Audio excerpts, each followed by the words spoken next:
Hello everyone, this is Darion of GNB.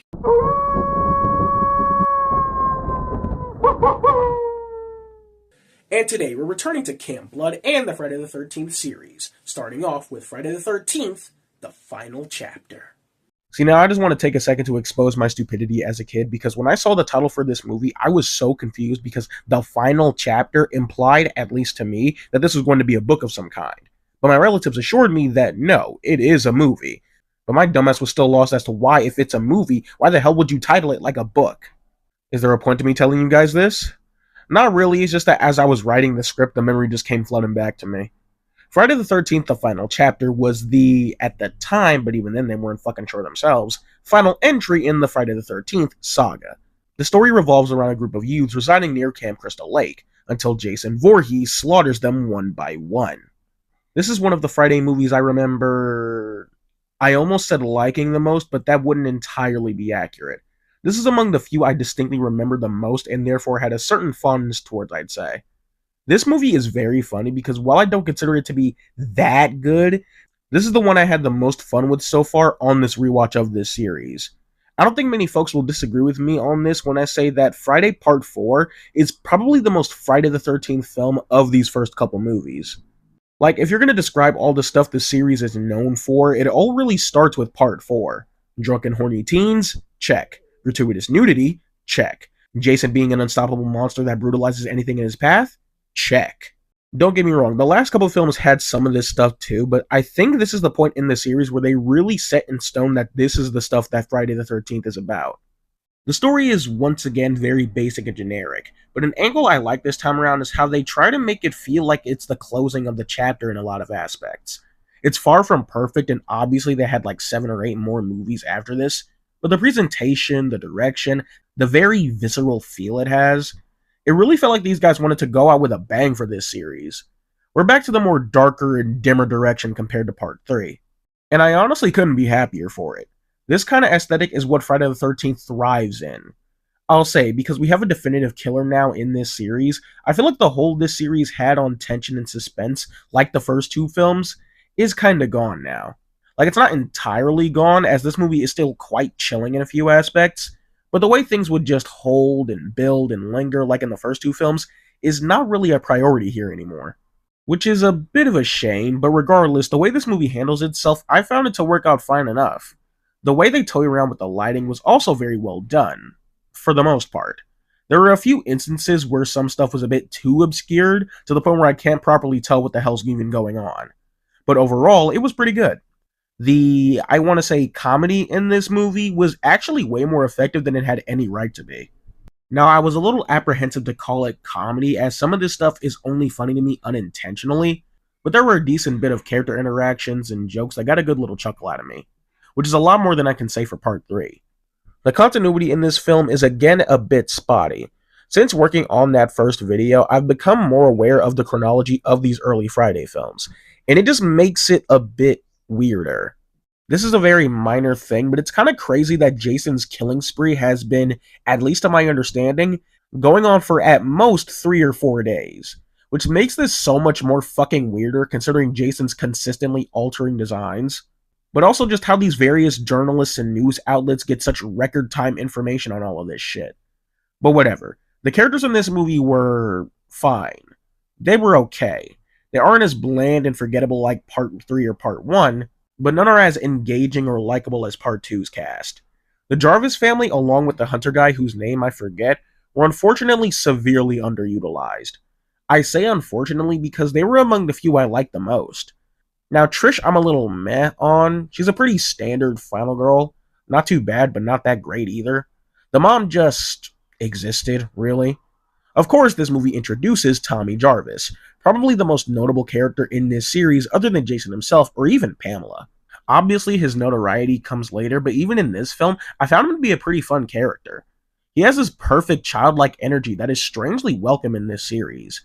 He's a very witty and charming character, and was a blast whenever he was on screen.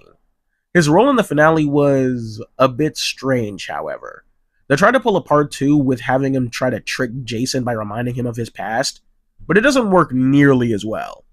Putting on his dead mom's sweater and pretending to be her in an attempt to disorient him, I can believe that would work. But how is showing Jason someone that looked like his younger self supposed to help in this scenario? It was just really damn weird. The hunter guy whose name I forget was a pretty fun and cool character to have around, although his role in the movie is a bit odd. This again circles back to the continuity thing, because it's revealed that Sandra from part 2 is this guy's sister. And since her death, he's been on the hunt for Jason. But something weird is that Sandra at this point in the series probably would have died at most a day or two ago, and the movie makes it seem like he's been on the hunt for Jason for a pretty long while. It all just feels so weird. The continuity isn't a massive issue, at least for me personally, but some of this stuff is so distracting when watching these films back to back. Anyway, I think this guy has probably the funniest scene in the movie. Maybe the whole franchise, if I'm being honest.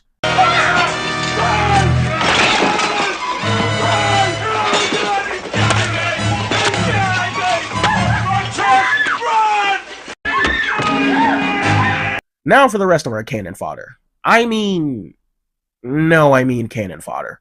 The young adult lineup we have for this movie, while more entertaining than some of the past movies, are still about as forgettable. I think even more so because it feels like this is the most amount of characters we've had in the film so far, ones that are important to the plot anyway. So it really stands out that most of these guys don't really offer anything of worth.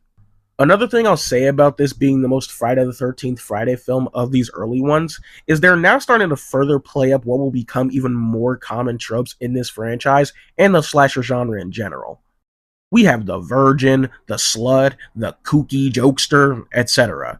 These archetypes weren't exactly not present in the previous films, but now, and I think going forward, the films are going to be leaning heavily into this stuff, and it all starts here with how this movie leans into it.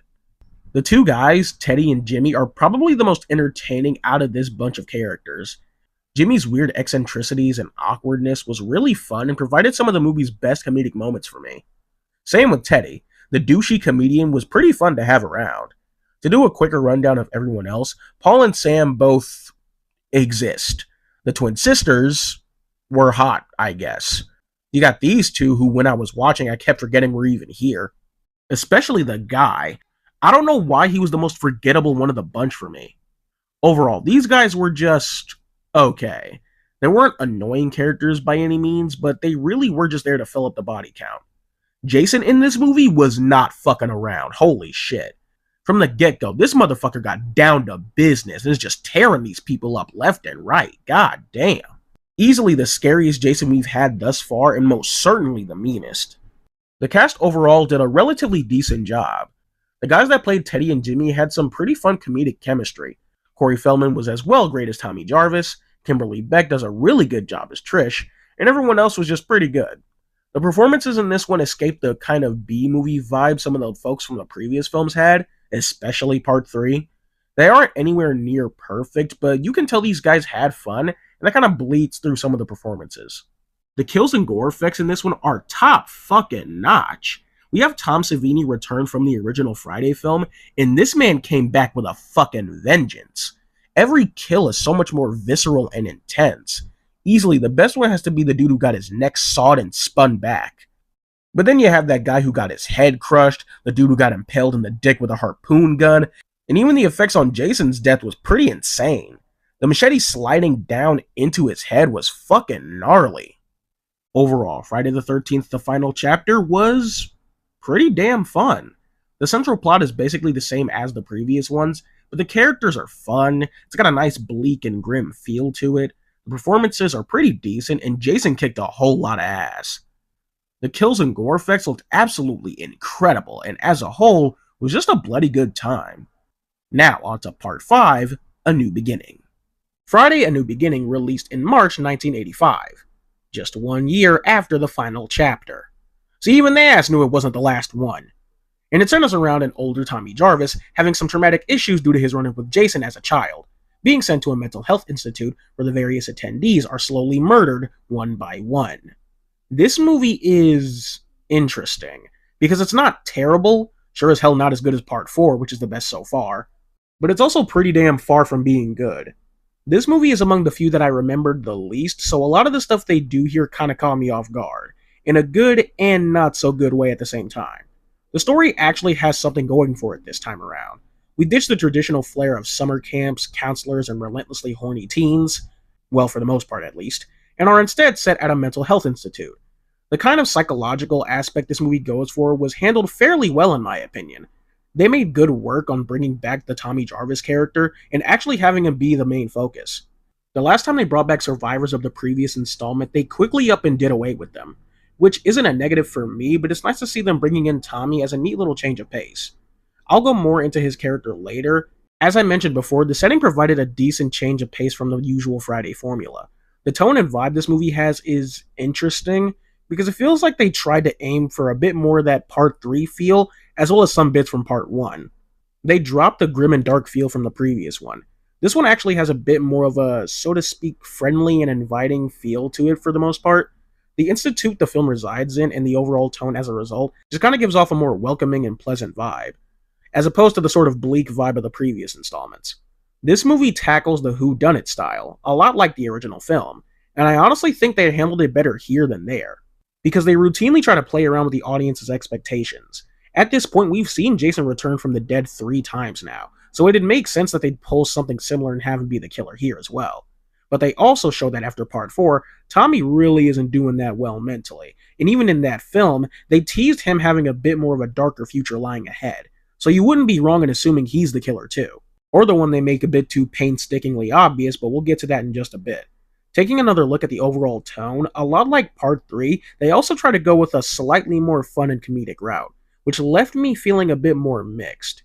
The reason the quote-unquote humor worked for me in Part 4 was mainly due to some of its unintentional hilarity, but also the overall movie was pretty dark and serious, and those moments were very far and few in between. It made them hit harder and stand out, at least to me personally. This movie and its little moments just felt a little Certain characters and scenes just feel a bit weird in its execution. It's kind of hard for me to describe exactly, as the overall tone isn't trying too hard to be ha-ha funny, but you can tell they were just aiming to have a bit more of a chill time to go alongside with some of the weird psychological thriller aspects. You know what? I think I just figured out why the tone is so weird here for me. I think this movie would have worked better had it solely focused on the psychological stuff, than have a mix with the weird, quirky moments. You'll focus on Tommy and his deep trauma and visions of Jason 1 minute, and the next you'll focus on this hillbilly mom and her son where, well, I'll just play it here. Do you hear me, fella? Now these kids ain't nothing but trouble. They don't respect others' property, and they're all crazy. You tell 'em, Ma! Would you shut the fuck up? Don't you come near me, Sheriff, I'm warning you. I got a bomb on me. I swear to you. You make one move toward me, I'm gonna blow us all up. And stuff like that makes it feel a tad confused, at least for me. The characters in this movie are decent. A huge chunk of them are, once again, not all that memorable, but more so in that Part 3 sort of way, as a majority of them don't really have anything interesting going on and are really basic and just meant to fill the body count. You know, when I say that out loud, it sounds awfully accurate to some of the cast from Part 4. Tommy Jarvis. I liked what they did with Tommy in this movie. They really lean into the very erratic and trauma-ridden narrative with him. On one hand, it's so much that it really doesn't feel like the same character from Part 4, but it also makes total sense given what the character went through. He unfortunately doesn't have that big of a presence in the story. He doesn't have that much of an arc going on other than just being traumatized. Hell, there was a long stretch in the final act where he doesn't even show the hell up. And when he does, he barely does jack shit. It was especially disappointing because they established earlier in the film that Tommy's a kick-ass fighter. Probably some self-defense stuff he picked up after his first run-in with Jason. So I was getting a bit hyped to see the two throw down, but nope, I guess not. Tommy in this movie is fine. I like the little psychological episodes he has. That felt like a weird sentence to say out loud. But what I mean is they were done effectively and was overall a believable route to take this character. A few of the other standouts in this movie include the kid, Reggie. He was a fun little addition to the movie. The kid's a charismatic smartass and is all around pretty fun. Pam, I thought, was sweet. Her role as a final girl could have been a bit better, as she falls into the camp of being a tad overly incompetent, to the point where it feels like almost parody. But overall, I thought she had a decent role in the film. Her being one of the heads at the institution, I thought she had a sweet and caring energy to her that was nice. Pam was fine, I guess. The only reason I'm bringing up this next character is because growing up, I knew this actor had a role in the Friday series, and that's something my brain would never allow myself to forget. Demon, Reggie's older brother. He was honestly pretty cool. The scene with him and Reggie, while useless and inconsequential in the overall film, I found it to be pretty sweet. Just seeing the two bond and interact was cute. Anyway, the only reason I wanted to bring him up is because since seeing it, I can never get it out of my head that the dude that plays Demon was in the fucking live action Scooby Doo movie. Even though I didn't remember much about this movie and series as a whole, that is a connection that would never leave my brain. Anyway, a quick rundown. Stuttering guy and that one chick, both existed. Same goes for the punk girl. She was okay. Reggie's granddad and the one guy who runs the institute, whose name I forget, both existed as well. And the two horny ones. I think they got the best kills in the movie, so there's that, I guess. Something I also hadn't noticed until writing is that for a mental health institute, a lot of the characters here seem relatively normal. Like from the beginning, Tommy is a bit off, which makes sense given his past, so it makes sense why he'd end up here. But the others, like the stuttering guy, the one chick, the goth girl, and the fat one, who I'm realizing I never brought up until now, seem relatively fine. I feel like there was a missed opportunity to really give these guys something interesting. Some interesting backstories or neat little quirks would have gone a long way, I think. And we, of course, have our killer, Roy. Who the hell is Roy, you may be asking? Well, early on in the film, one of the attendees of the Institute, Vic, killed the fat one. Roy is one of the EMT guys that comes to pick up the body. Later on, it's revealed that the fat one was Roy's son, and his death led to him going batshit insane and going around killing everyone. Except the one who actually killed him, for some reason. Now, before this rewatch, I did loosely remember one movie having it be revealed that Jason wasn't actually Jason. It was just some guy posing as him. So this really wasn't a big twist for me. But even then, while I don't dislike the idea of a copycat killer, they really went about it in a pretty poor manner. Firstly, as I alluded to earlier, they made it way too damn obvious. Even though I knew who it was from the introductory scene, and the one little scene we get of him shortly afterwards, they lay it on a bit too thick that something is going on with this guy. But it being obvious alone wouldn't normally ruin something like this for me. But it's kind of hammered in even more how lame of a mystery this is, because by the time we find out it's him, he's fucking dead, which results in him feeling like such a nothing character. In regards to it being a mystery, I think it was handled better than Pamela Voorhees, not by much, but just a little bit. Mainly because we're actually introduced to Roy prior to the reveal. But as a character, he's pretty weak in all honesty. Overall, the cast was rather forgettable. The performances weren't all that memorable either, honestly. The folks that play Tommy, Reggie, Pam, and Demon all did a great job to me. Everyone else, however, wasn't bad, but did leave a bit to be desired. The same can also be said for the gore effects. They were painfully hit or miss in this movie. For every cool kill and practical effect we get some of the most basic and cheap-looking ones in the whole series to compensate. Which, following Part 4, is more than a bit disappointing. Overall, Friday the 13th, A New Beginning is a bit of a mixed bag. There is a decent amount to like in this movie, but there's a fair bit to dislike as well.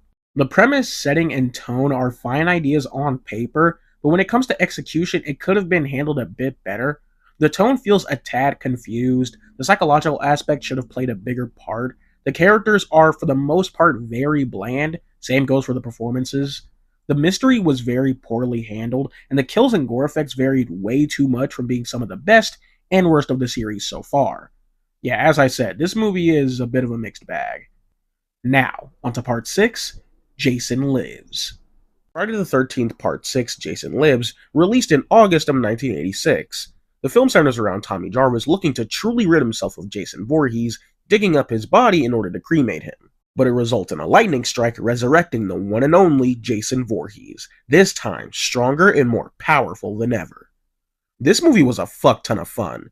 This is another one I didn't remember much about going into it, but I had a blast with this movie. Something to take note of in regards to this movie is that it effectively treats the previous film like it didn't exist. I say this because in the end they alluded to Tommy becoming a new killer and Pam being his first victim, but they just ignore all of that entirely, and for good reason, as I'll get into later. I just find it so weird how they made the last movie so pointless. Like, you could almost skip it entirely and jump to this one and not much would be lost. It's crazy because I don't even dislike that movie, or even like it all that much to be honest, but it still feels pretty weird to just completely ignore it entirely. Whatever. Something else of note for this movie is its tone. This movie is nothing but camp, and I can't help but love it. That may sound odd, as when I was talking about the previous film and its aim towards humor, I wasn't really all for it, and in all honesty, I don't really know what to say. A New Beginning's attempt at fun comedic humor to me felt a tad awkward and off. With Jason Lives, however, they start to fully live in and embrace the absurdity and wacky energy, and I just can't help but find it to be a lot of fun. The folks behind this film clearly just wanted this to be a good time. And a good time it certainly wound up being. This movie is just dumb fun. It certainly has a more eerie and threatening feel than the last one, but it still knows what it is and has no problem being a dumb popcorn flick. There are a lot of bigger stunts and set pieces that trump a lot of what the past films had to offer. A handful of meta lines that almost feel a tad out of place, but still pretty fun. Presentation wise, it doesn't have the extremely dark or eerie feel that I prefer for a Friday film. It's not presented, lit, or showcased to really feel all that scary. And on one hand, I enjoy it because that's not necessarily the intent. Like I said, these guys just wanted to have some dumb fun. But at the same time, for a horror movie, we could have had a bit more done to up the creep factor. The story is very basic, but they throw in a few wrenches to spice some things up. We are returning to Camp Crystal Lake, but with one or two twists to make it feel more unique. Namely, kids. Kids are actually at the summer camp. I never really noticed until it was brought up to me just how strangely absent kids are in a series that revolves around a summer camp. Even though the kids don't have a large role in this movie, their presence is certainly felt. It's not like the counselors are preparing to open the camp. We're training weeks before the kids arrive and stuff. Nah, these are active counselors at an active summer camp. And I just find that to be a neat little change up. It also further adds to the intensity to the situation. You're not just dealing with Jason going after horny teens and counselors. The kids here provide a bit more gravity to the story, as you don't want to see kids get hacked to pieces by Jason. I mean, I do. That would have been fucking insane. But I'm mainly talking about the normal, sane folk who don't want to see kids get hacked to pieces. I also have to say, I like how much you can feel the previous movie's effects in this one. No, not part 5, but I mean the series as a whole. Jason has fully become a legend in this film, and it certainly fits for this kick-ass horror icon. The characters in this movie were honestly a ton of fun. As I mentioned before, we have the return of Tommy Jarvis, and while I didn't hate the direction his character took in the last movie, where all he really did was just be traumatized, I'm so happy to see that Tommy feels like an actual character in this one. As I mentioned earlier, part of me is just a little bit glad they ignored stuff like the ending from part 5, because all the way back to Tommy's introductory film, these niggas were so obsessed with teasing that Tommy will become a serial killer. And it was always fucking lame to me. I don't know why for 2 movies straight they tried to run with this idea, but it really doesn't intrigue me in the slightest, and I'm glad they did away with it. Anyway, I like how Tommy has a proactive role in this movie, especially compared to the last one. It's honestly funny to think that from here on out, all the carnage that Jason unleashes onto other people throughout the series can be traced back to Tommy's crazy ass. Tommy in this movie is written with a bit more of an edge. His main role in the story is being hell-bent on putting an end to Jason, and honestly, I found it to be pretty cool. It's cool to see how he's kind of evolved into being this almost formidable foe for Jason. As far as I can remember, he'll be the only recurring character to throw down with Jason, and that's pretty cool. They bring back a bit of Tommy's smartass nature, which is a bit appreciated, and attributes greatly to that edge I mentioned a bit ago. The other counselors were honestly pretty fun. Megan was a blast of a character. From her introduction, she has this very fun and wild and rebellious edge that's so fun and energetic, and it's carried all throughout the film. Despite not seeing much of them together, her and Tommy made for a pretty fun duo. The rest of the counselors, I'll be honest, I can't be bothered to remember their names. I better not see anyone throwing a fit about me not remembering these characters' names. I'm watching these movies back to back, and some of them are basically a first-time watch. I'm pretty sure I've come across 2 Roys and Pauls at this point. Anyway, the rest of the counselors were alright. The 2 main chicks that stayed with the kids were honestly pretty nice. Inoffensive characters, but their interactions were pretty neat. And seeing them interact with the kids was sweet. The horny ones honestly had my favorite sequence in the whole movie. Hats off to them for having the most PG-13 looking sex scene in the franchise. And the entire driving scene with them was honestly hilarious. It was the moment I realized this movie was just a dumb, campy ride, and I was all for it. To do a quick rundown, the groundskeeper was a way more fun character than he had any right to be. The dialogue and line reads given to him were just nothing but gold to me. The sheriff was a pretty decent character as well. Throughout the film, he's ever vigilant of Tommy as he suspects he's gone stir-crazy due to his run-in with Jason as a kid. I honestly enjoyed his character, as he really is just a dude who means well to keep the folks in his town safe. Yeah, he's an aggressive hard-ass, but it's never gotten or portrayed to be that unreasonable. It feels very natural. The deputy was a pretty fun character despite not doing as much, and the worker guys that were playing paintball were a ton of fun. despite their minimal screen time. All the characters are written with the right amount of played-up goofiness, and it really brings a lot to the film's charm. This movie introduces zombie Jason to the series, and it's honestly cool as hell. There were certain characteristics and themes they played around with when it came to Jason that I found to be pretty neat. Firstly, the not-so-subtle ties to Jason and Frankenstein's monster was a pretty neat touch in full retrospect. It's neat how they straight up make him a legitimate horror monster akin to Frankenstein's monster. But there's another thing that only gives us a semblance of nuance with Jason's character, and it's when he's suspensefully examining that praying little girl. It was such a weird scene that I can't help but find it interesting. I just wish this series went more out of its way to dive further into the psychology of characters like Jason. Because, and maybe I'm just reaching here, a lot can be implied with just this one scene. Anyway, Jason, as always, was a freaking blast. He's as mean and as brutal as he was in Part 4, which is great. The same can be said for the performances. Everyone did a pretty great job. This movie introduces Tom Matthews to the role of Tommy Jarvis, and is unsurprisingly the face many people associate with the character. He was great. Jennifer Cooke as well did a good job as Megan. I will say, though, as much as I do dig Megan and Jennifer's performance, there are a few instances where her energy feels a tad out of place. Not necessarily in a bad way, but to where it feels a tad unnatural next to some of the other characters. But I still found her performance to be pretty good. The counselors, groundskeeper, sheriff, all were performed pretty damn well. Nobody here is playing things up too much, everyone just delivered a solid performance for this fun as hell movie. Even though I didn't mention them that much, I feel like all the kid actors they got worked really well. Specifically the girl Nancy, and the two boys we'd routinely cut back to. They were all pretty damn good. And we'll come back and get you. I promise. Go. Lie down. Stay there. What do you think? I think we're dead meat. Daddy! Oh! Real dead meat. So, what were you gonna be when you grew up? The kills and gore effects are, once again, unfortunately pretty hit or miss. These are still significantly better and far more creative than the fairly cheap-looking ones of the last movie. The chick getting her head smushed, the sheriff getting fucking folded in half, Jason twisting that one chick's head around, all sick kills. But then you have ones like Jason squeezing a dude's head, slightly, and that's it. But the effects on the kills look pretty good for the most part. Overall, Friday the 13th Part 6 Jason Lives was pretty damn fun. The slightly campy and comedic tone worked so much more naturally this time around, with different neat little meta jabs thrown in here and there, that and a bunch of cool set pieces and action sequences to really give it an extra oomph. All the characters and character writing had such a fun flair and energy to it. The story, while not as original for this series, does add in a few new bits of surprises that help spice things up a bit. Jason, of course, kicked a ton of ass. The gore and kills were a tad all over the place, but all in all, Jason Lives was a really fun ride. So, with all that said, if you agree or disagree with anything I've said in this video, let me know right down there in the comments below. Also, be sure to like and subscribe. This is Darian of GNB Productions, and take care.